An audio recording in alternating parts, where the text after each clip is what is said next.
I have been waiting all day. I saw this video earlier today at work, and I've been waiting all day to get to it and finally watch it.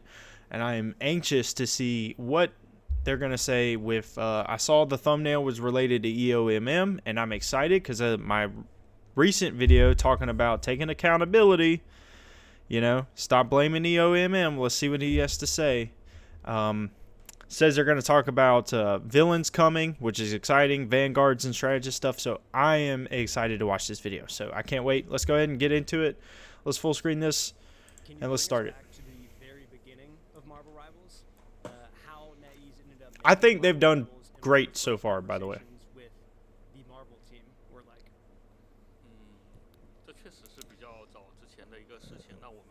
Okay, so I'm going to have to read. Our first discussions were actually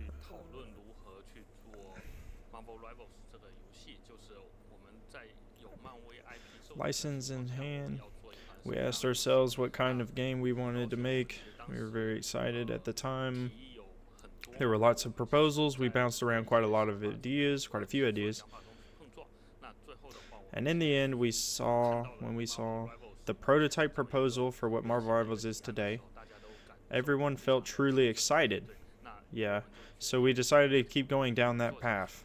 Okay. How did you approach the design process of Marvel Rivals as you were entering a market with a very dominant other game that was a similar game? Okay.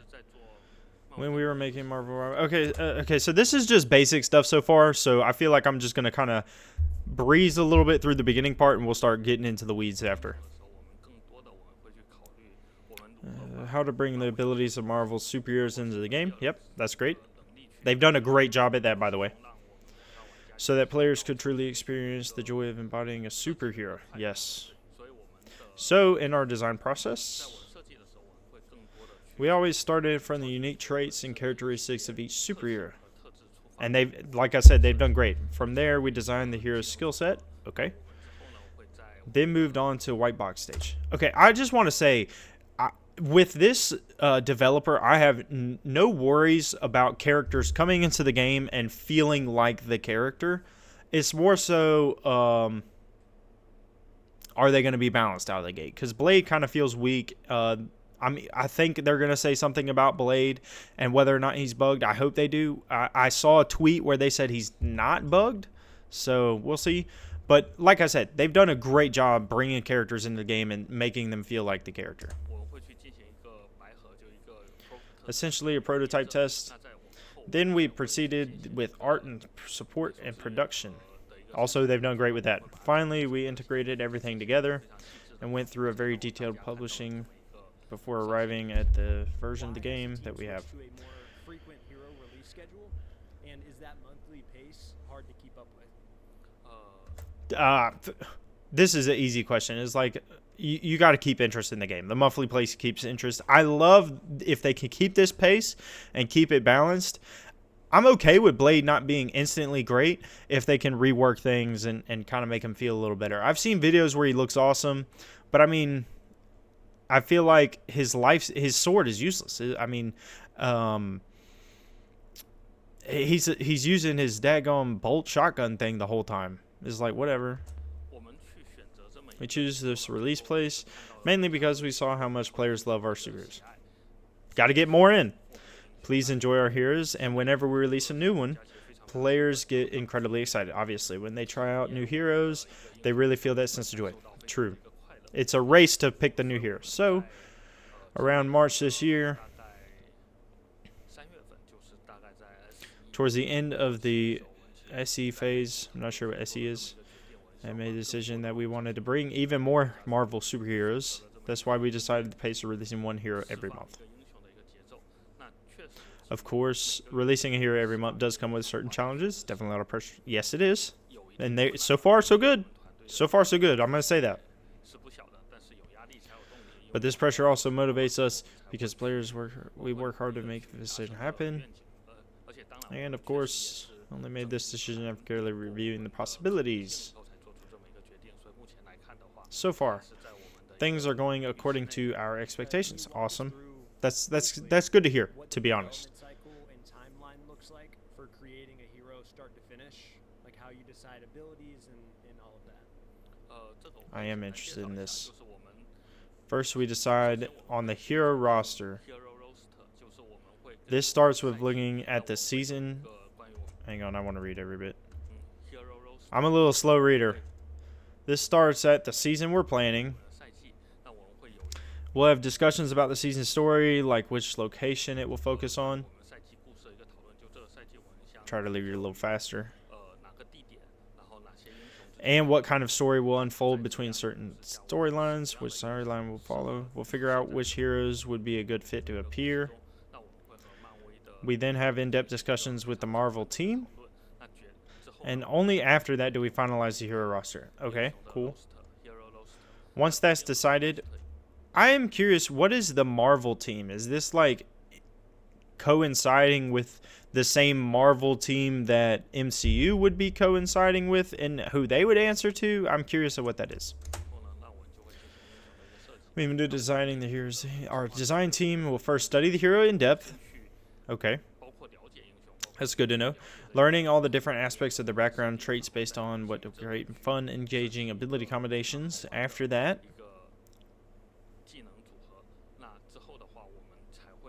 we make a prototype to test those abilities. This is interesting. This is fascinating to know. If the overall gameplay feels both feasible and fun, we start producing the art assets for the hero. Okay. This stage takes quite a while. Interesting. It usually takes quite a long time to produce the art.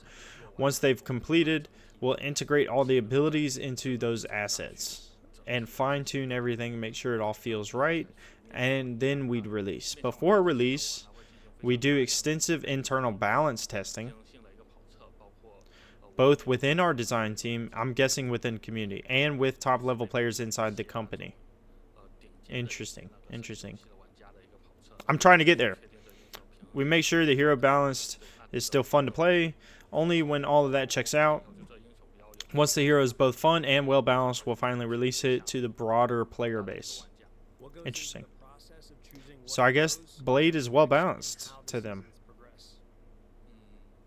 And like I said, Blade is awesome in some clips I've seen. It just feels like as soon as you switch to that sword, you're just at such a disadvantage. Not getting the lifesteal or you are getting lifesteal, but not getting healing, and the lifesteal you're getting just feels not enough, to be quite frank. So, as I mentioned earlier, let's continue. Our choice of heroes is mostly based on the upcoming season.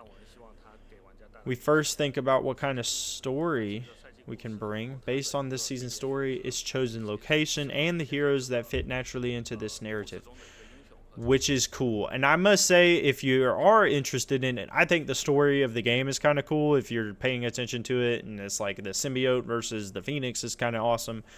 So that's cool to me, to be honest. Including both the heroes. We consider the roles of each hero carefully. Need more villains. We also consult extensively with Marvel, discussing well-known heroes as well as lesser-known. All these factors come together to finalize the hero roster. Please, yes. Stay tuned. Come on. So no answer on that. Well, we've actually seen a lot of feedback about this. Yes, you have. Going forward, we will address it. We are aware of this issue. However, the whole process from confirming a hero roster to production and final release takes quite a long time. I'm going to be honest, my first take from that is that the upcoming next characters are going to be DPS. My first take from that is that they are changing, but what they're going to be producing now isn't going to come out for months. And so the upcoming lineup, I'm assuming, is going to be more DPS. So I'm willing to stake money on that. For example, at this point, the heroes we currently are deciding on for release slot next year. Next year? We are paying attention to the problem and gradually working to solve it. It won't happen overnight. Okay, so it's August, September, October, November, December. You're talking 4 months. Probably it's going to be some DPSs in there. We'll see. But over time, a new balance will form. That's true. Ooh.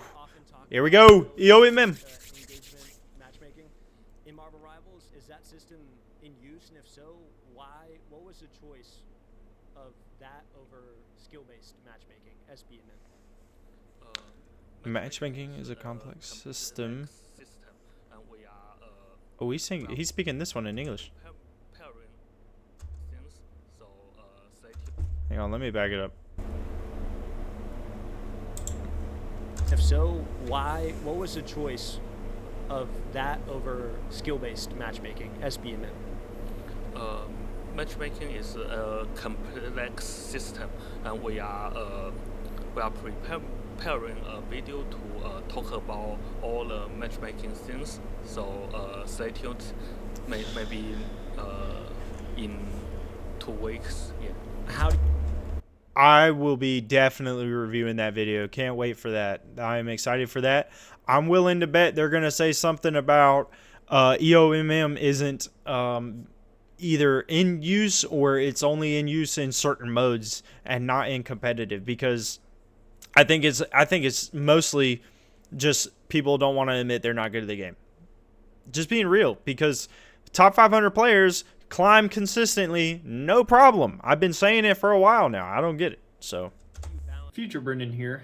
I decided when editing I didn't want to release the entire video all just reacting to it. So I decided to just cut it in half and link the rest of the video in the description so you can watch the rest of the video on their channel. The developers have released good characters. They've released good skins. They've released cool maps.